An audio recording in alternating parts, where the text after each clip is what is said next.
Olha só, você por aí clicou nesse vídeo amado e maravilhoso. Seja muito bem-vindo. Estamos em mais um episódio da minha série Eu Não Tenho Repertório. Sabe quando você tá com seu avô na sala, assim, e ele fala, não, porque na minha época era melhor, porque na minha época não tinha isso, porque na minha época não tinha aquilo. Se ele tá falando de seleção brasileira, ele tá certo. Mas de filmes, será que ele também tá? Vamos dar uma analisada para ver se realmente os novos filmes são tão ruins quanto as pessoas falam ou não. Será que a era do cinema está perdida? Vem comigo descobrir.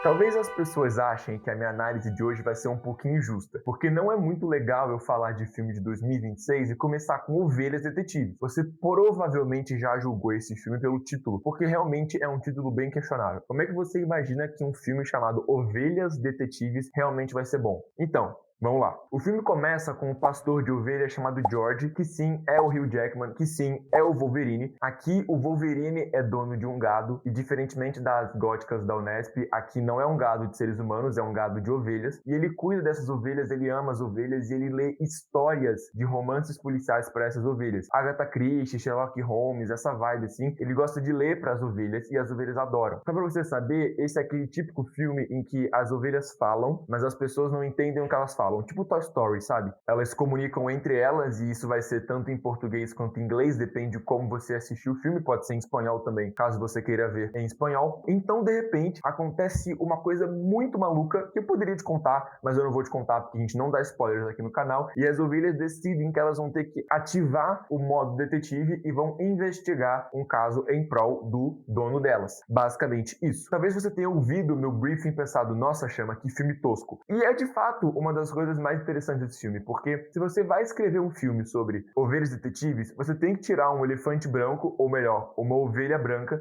do set. Porque é óbvio, cara, a premissa já pede uma coisa caricata, uma coisa meio ridícula zona. Mas, cara, isso não acontece. Isso é uma das coisas mais interessantes sobre ovelhas detetives. É um filme que funciona. Ele é extremamente dosado. O que significa? Sabe quando você vai fazer uma receita, tipo um ovo mexido, alguma coisa, tipo um arroz, e você tem que medir exatamente a quantidade dos ingredientes? Porque se você colocar sal demais vai dar ruim, se você colocar azeite demais vai dar ruim, se você colocar água demais vai dar ruim. É a mesma ideia. O filme, ele parece extremamente dosado. Ele tem um pouquinho de humor, ele tem um pouquinho de fofura, ele tem um pouquinho de suspense, e essas coisas parecem andar numa harmonia tão grande que o filme não fica exagerado em nenhum momento. Ele não tem um suspense e terror pesado demais, mas ele também não é engraçadinho demais, mas ele também não é fofo demais. Ele consegue misturar essas coisas, assim como comer um bom prato. Você vai sentir um pouquinho de cada ingrediente e entender a função dele dentro da obra. É muito bem dosado. Parabéns, Ovelhas Detetives. E a trama, ela não é necessariamente infantil. A gente imagina, né, que por um título desse, o filme vai ser para criança de 5 anos, mas não. Um adulto pode aproveitar tanto quanto e talvez até mais do que uma criança. É um filme que consegue falar com você que é adulto, consegue divertir você que é adulto. Quando eu falei de Toy Story 5, eu falei muito disso, de que às vezes existiam alguns filmes infantis que os adultos achavam um saco, porque o filme é feito para criança de 5 anos. Esse filme não. Esse filme funciona muito bem. Eu acho que nem é um filme infantil. Eu tô falando de filme infantil, mas eu acho que não é a premissa. Eu acho que não é obrigatoriamente infantil. Uma criança consegue assistir e entender e se divertir, mas eu acho que não foi necessariamente pensado. Eu não sei a classificação indicativa, deve ser aí uns 10 anos, não sei, tá aparecendo aí na tela para você, mas é um filme para a família inteira assistir. Outra coisa muito interessante sobre esse filme que é o CGI. Se você não sabe o que é CGI, é você modelar as coisas no computador que você não pode fazer na vida real. Tipo, o Hulk é CGI, o Thanos é CGI. Eu tô dando alguns exemplos aqui porque a Marvel utiliza muito de CGI para poder fazer os seus filmes. E aqui também precisa fazer, porque as ovelhas não tem como você fazer uma ovelha de verdade e aprender a falar. E o CGI é muito bem feito. Você consegue ver a textura da lã, os detalhes da lã, de forma que fica muito bem harmônica. Uma coisa que talvez você precise aprender um pouquinho, talvez você nunca tenha parado para pensar, mas que é muito importante quando você vai fazer esse tipo de modelagem, é para você não cair no vale da estranheza. Chama, o que é vale da estranheza? Vale da estranheza é literalmente um vale, como se fosse um limbo que você tem que tomar cuidado para você não cair quando você vai construir um personagem que não é humano. Uns estudos japoneses provaram não, né, mas indicaram que quando você constrói um rosto que ele é quase humano, mas ele não é muito bem humano, você pode cair no vale da estranheza. Você acaba, ao invés de gerar empatia, gera uma aversão muito grande. É o que aconteceu com o Sonic. O Sonic no primeiro trailer, ele caiu no vale da estranheza. Você olha pro personagem e ele te dá uma certa aflição, porque ele é meio humano, mas ele não é, uma coisa meio assim, tanto que eles consertaram e fizeram uma coisa um pouquinho menos assim. Geralmente, o vale da estranheza acontece muito também com essa essas máquinas japonesas que parecem que são seres humanos e são robôs, sabe? E você tem que tomar muito cuidado, porque se o Vale da Estranheza gera aversão, a pessoa não vai conseguir assistir o teu filme. E isso é uma coisa que é um mérito de Ovelhas Detetives, porque o CGI foi feito de uma forma e a modelagem dos rostos foi feita de uma forma que você não cai no Vale da Estranheza, o que é muito bom, porque a chance de você cair era muito grande. Em animações de má qualidade é muito comum você cair no Vale da Estranheza, porque é um negócio, às vezes, muitas vezes grotesco, né? Até com próprios seres humanos, assim, mal desenhados, dão esse sentimento de aversão. Então o filme ele vai ter algum furo de roteiro, algumas coisas assim que você talvez se questione e quebre um pouquinho a sua suspensão de descrença, mas saiba que, cara, as outras coisas meio que compensam, sabe? Eu acho que ele é um filme típico nota 7. Sabe o aluno nota 7? Ele passou de ano, ele não ficou de recuperação,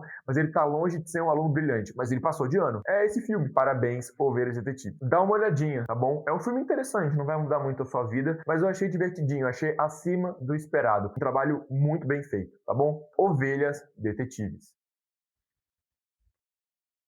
Fala um filme bonito.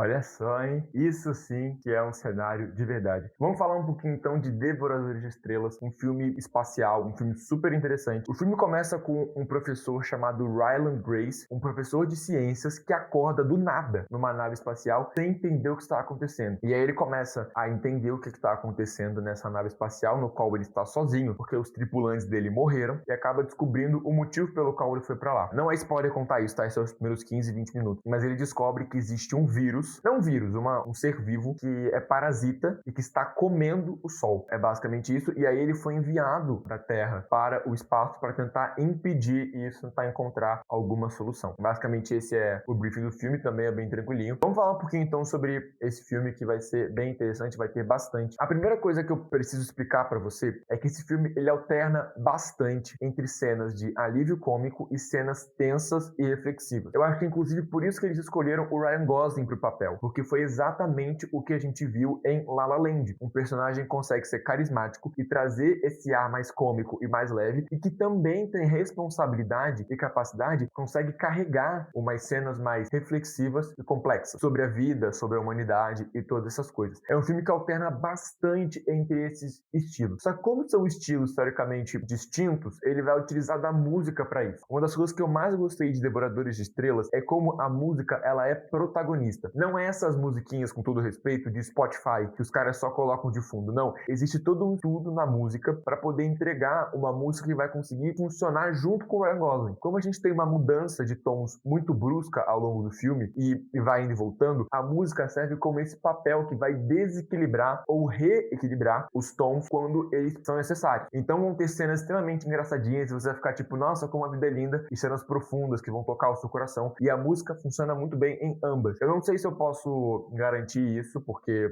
eu não tenho esse conhecimento, não assisti todos os filmes do ano, mas eu não acho um absurdo se a trilha sonora concorrer ao Oscar de melhor trilha sonora, porque é realmente muito boa. E ela não é só boa porque ela é gostosinha de ouvir, não, mas é porque ela encaixa muito bem com o filme, a escolha dos instrumentos, das vozes, funciona muito bem. E eu acho que, no geral, é uma trilha sonora muito importante. Se o filme tivesse menos música, eu acho que não funcionaria tanto. Porque a música é um artifício para fazer você sentir sentimentos. Sentir sentimentos é ótimo, né? Obviamente que é mais interessante quando você consegue fazer isso sem depender de música, mas como o filme escolheu ter essa abordagem de ficar trocando entre reflexivo e cômico o tempo todo, a música precisa empurrar isso, porque eu acho que sem ela você vai se perder um pouquinho nesse sentido. Música é uma coisa que geralmente as pessoas não analisam, mas que é muito importante para o andar do filme. Ela vai te colocar dentro da atmosfera e dizer, entre aspas, o que você tem que sentir. Então é muito interessante. A música comunica tanto quanto o resto do filme. Se você viu o trecho que o Gog fala do episódio 2, ele falou que é um filme muito bonito. E de fato, Devoradores de Estrelas é um filme muito bonito. Você tem mais espaço para poder mexer com luz e sombra e colorização sem que fique artificial. Quando a gente pensa em Ovelhas Detetives, por exemplo, todo mundo já foi pro campo. Todo mundo sabe como é que é um campo. Então não adianta muito você querer ficar brincando muito com isso. No espaço, não. Eu nunca fui pro espaço. Eu imagino que você que está assistindo também nunca foi pro espaço. Então a gente não sabe muito bem como é que é e isso dá mais liberdade para você conseguir mexer um pouco com as coisas. É uma iluminação, inclusive, que sabe muito bem ser dramática quando precisa, justamente para poder ajudar a junto com a música, a trocar muito entre esses tons cômicos e reflexivos. Basicamente isso. A gente também pode ver como esse filme lembra muito Interestelar na sua premissa. Ambos os filmes falam de um protagonista que é cientista, que entende um pouquinho ali das coisas de ciência e que é chamado para ir para o espaço para resolver um problema que pode acabar com a humanidade. Literalmente, os dois filmes funcionam com isso. Por mais que as premissas sejam parecidas, eu acho que é uma diferença muito grande entre o personagem que o Ryan Gosling faz e que o Matthew McConaughey. Falei certo o nome dele? Tá certo, o Matthew McConaughey. Em Interestelar, a gente vai ter um personagem que é muito mais sério. O Cooper, ele tá deixando claro o filme todo que o assunto é sério, que ele está tenso e que ele precisa principalmente salvar a família dele. O Ryan Gosling não. O Ryan Gosling é um cara que apareceu do nada numa nave que ele não sabe explicar e tá descobrindo o mundo muito nessa coisa do universo novo, obviamente, que as pessoas não conhecem. É um filme que o Ryan Gosling invoca muito mais a ideia do explorador espacial, enquanto o McConaughey traz essa ideia muito mais de uma resolução de problemas. Eu acho que Interstellar é mais tenso que Devoradores de Estrelas. E as pessoas vão dizer que eu tô criticando sempre o Nolan, que eu fico perseguindo o Christopher Nolan. Mas eu prefiro muito mais o protagonista do Ryan Gosling do que o do McConaughey. Mas são filmes bem parecidos. Eu acho que, de certa forma, assim, são bem parecidos mesmo. Eu acho que é uma tentativa de fazer um Interestelar sem o Christopher Nolan. Inclusive, um aspecto muito interessante da direção, caso você queira saber, é que os diretores são dois, né? Aquela dupla é o Phil Lord e o Chris Miller. E eles foram os que dirigiram Tá Chovendo Hambúrguer. Então, por mais que... E Lego o filme também. É que eu não assisti Lego o filme. Mas eles dirigem esses dois filmes. E você vê uma pegada mesmo. Eu sei que pode parecer um absurdo comparar Tá Chovendo Hambúrguer com Devoradores de Estrelas, mas ambos trazem esse cientista meio sarcástico que lida com o mundo meio nada a ver. E o humor também é muito parecido. Então, você consegue ver traços muito semelhantes dos diretores. Eles trabalham em dupla. É bem bonitinho isso. Falar desse filme é muito engraçado, porque eu tava conversando com a minha irmã sobre esse filme, porque ela falou que amou e não sei o que e tal. Eu falei, então, tem uns probleminhas esse filme. Ela falou, tipo, não, como assim? Tem problemas e tudo mais e tal. Mas eu também não tenho como não falar. Eu não posso fingir que esse filme é perfeito, porque ele não é perfeito. Primeiro, é um filme hollywoodiano e ele é extremamente hollywoodiano. O que é um filme hollywoodiano? Resumidamente, é um filme que faz parte da indústria, né? É um filme que tá preocupado principalmente em ganhar dinheiro acima de fazer arte. Por mais que seja uma arte muito bonita, e eu acho que é um filme muito artístico nesse sentido, a gente vê no fundo o dedo dos empresários e dos produtores que estão afim mais de lucrar do que fazer arte. Você sentiu o dedo dos produtores? Enfim, você sentiu o dedo de Carlo Ancelotti? A primeira coisa que a gente pode falar para mostrar como um filme hollywoodiano sempre vai ter os seus problemas é como eles sempre estão mais preocupados em entregar o que você quer do que o que você precisa. O filme, eu não vou dar spoilers, obviamente, mas ele tem uma sequência, mais ou menos no final do filme, que acontece uma coisa que não tem explicação. O filme não dá explicação por que essa coisa acontece, mas ela acontece. Porque no fundo, é o que o espectador queria que acontecesse. Isso, na minha visão, é um problema. Quando eu assisto um filme, eu não quero que ele me dê o que eu quero ver, e sim o que eu preciso ver, ou o que a obra precisa para ser fechada. Eu comentei também, quando eu falei de Toy Story, sobre filmes fanservice, né? O filme seria muito mais impactante se ele fosse impopular no seu final, mas ele escolhe um final de zona de conforto, que é uma coisa que eu particularmente não gosto. E a segunda coisa de filmes hollywoodianos que, na minha visão, estragam o filme é sempre o possível gancho para uma continuação. As pessoas que fazem esses filmes, a empresa por trás, ela não está preocupada em fazer arte, ela está preocupada em fazer dinheiro. Então todos os filmes são testes financeiros. Eles colocam sempre um ganchinho, que nunca é um gancho muito direto, mas é um gancho, porque caso o filme dê certo e caso o filme dê dinheiro, eles fazem uma continuação. Cara, isso acontece em todos os lugares. A gente está cansado de obras que são destruídas por continuações desnecessárias. Mas, novamente, eles têm que colocar um gancho para uma continuação, porque se tiver uma continuação, eles ganham mais dinheiro. Basicamente isso. Então, tem esses pontos que eu não gosto muito em Devoradores de Estrelas. Eu acho que, inclusive, isso ficou meio mal visto para mim, porque foi no final do filme. O filme vai muito bem, aí o final tem esses dois pontos que eu não gosto, que eu acho que estragam o filme. Eu acho que se fosse um filme mais independente, ele poderia atingir patamares muito maiores. Mas ele não atinge porque ele sempre está preso. É interessante, né? Porque em Devoradores de Estrelas, os devoradores parecem mais a indústria e os produtores do filme. Basicamente isso, eu acho que é um filme bem interessante. Eu acho que é um filme que você pode ver o Ryan Gosling atuando mais uma vez com maestria. É um filme legal, é um filme que vai te conquistar em vários momentos, que vai fazer você rir, vai fazer você chorar. É bem interessante, mas sempre preso às amarras da indústria hollywoodiana, tá bom? Assista Devoradores de Estrelas, bem interessantinho, tá bom? Valeu! Everyone scooch in, get close.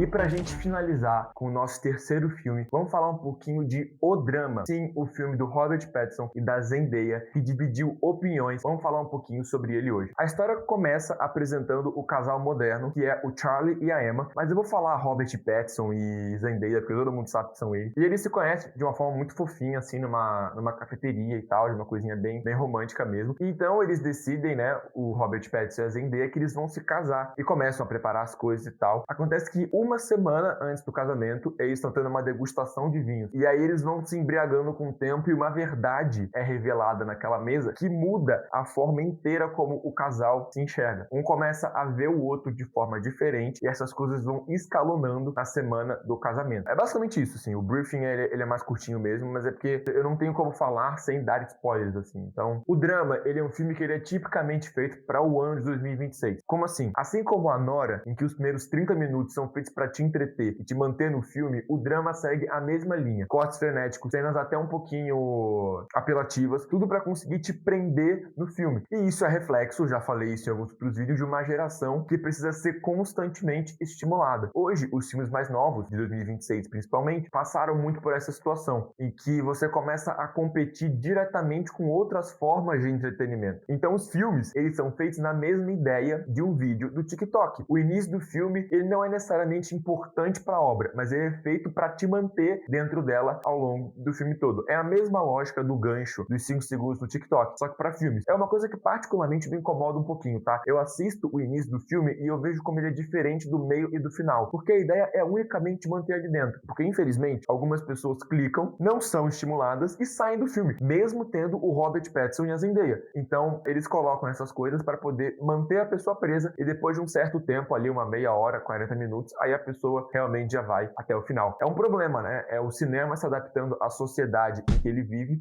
porque a sociedade não é mais capaz de sentar e ver um filme de forma tranquila. Enfim, ficou aí a minha crítica à sociedade. Bem-vindo ao meu canal. Tem uma coisa nesse filme que eu gosto bastante, assim, que é o efeito bomba-relógio que ele dá. No meu especial de filmes no ar, eu falei um pouquinho sobre Strangers on a Train, ou Pacto Sinistro, o nome em português, do Alfred Hitchcock, que é um filme que funciona nessa lógica de bomba-relógio. O que é isso, chama? Filmes bomba-relógio são filmes que vão lançando tensões ao longo do filme que você não sabe quando vão ser resolvidas. Então você tem um sentimento como se fosse uma bomba-relógio, que vai explodir a qualquer momento. E Drama, ele vai construindo uma série de tensões que você não sabe ao certo quando que vão estourar. Esse é um dos pontos fortes do filme. Ele consegue te tensionar com situações simples e cotidianas, mas que você consegue realmente ficar imerso no filme e começar a se preocupar com as coisas. E o Drama, ele é um filme que divergiu muitas opiniões, porque as pessoas não gostam do final, enfim, toda aquela coisa toda. Assiste e tire as suas próprias conclusões. É um filme que eu gostei bastante dentro do possível, né? Não é um filme genial, mas é um filme que eu gostei bastante. E ele tem uma cena que eu chamo de a cena mestra, que pra mim é a melhor cena do filme, é a cena que carrega o filme inteiro e é um dos motivos pelos quais eu gosto tanto dessa cena. Eu comentei pra vocês no briefing que o casal, o Robert Pattinson e a Zendaya, se reúnem com os padrinhos pra poder ter uma degustação de vinhos. E eles bebem, basicamente, ali numa conversa. Essa é uma cena que muitas pessoas não gostam porque ela é extremamente longa e aparentemente arrastada. Você não sente que as coisas estão andando. Inclusive, gera até um baque, né? Porque eu estava numa conjunção de cenas frenéticas e extremamente dopaminérgicas e do nada uma cena extremamente longa e arrastada que parece que não vai pra lugar nenhum. Durante ali, eu acho que uns 5 minutos, eu não sei qual o tempo da cena, mas é uma cena bem longa. E por que ela é bem interessante? Porque você pode ir acompanhando aos poucos como que a embriaguez vai tendo os seus efeitos. Porque quando a cena começa, tá todo mundo muito educado, todo mundo muito polido, não sei o que e tal, e aos poucos eles vão soltando. Exatamente como uma pessoa bêbada se comporta. Normalmente, né,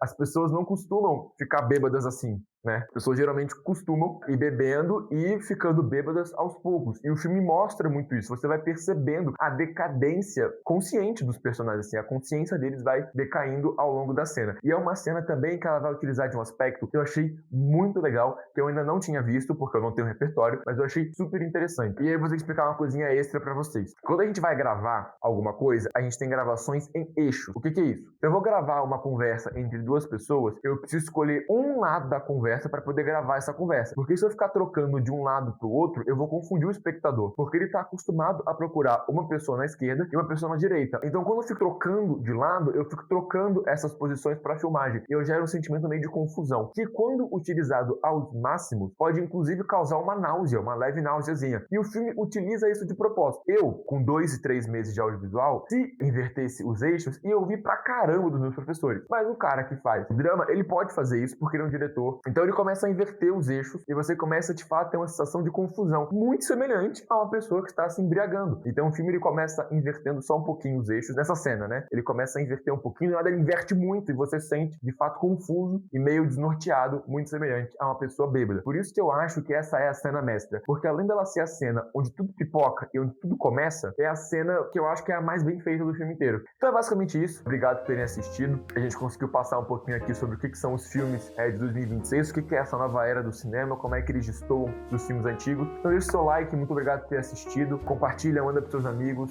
Mais vídeo no canal, as aulas já voltaram, então a rotina tá um pouquinho mais complicada. Mas dane-se, né? Eu tenho que entregar o vídeo. É isso mesmo, é isso que vocês merecem. Se inscreve aí, me ajuda, manda pra minha ex. E é isso, tá bom? Muito obrigado. Valeu.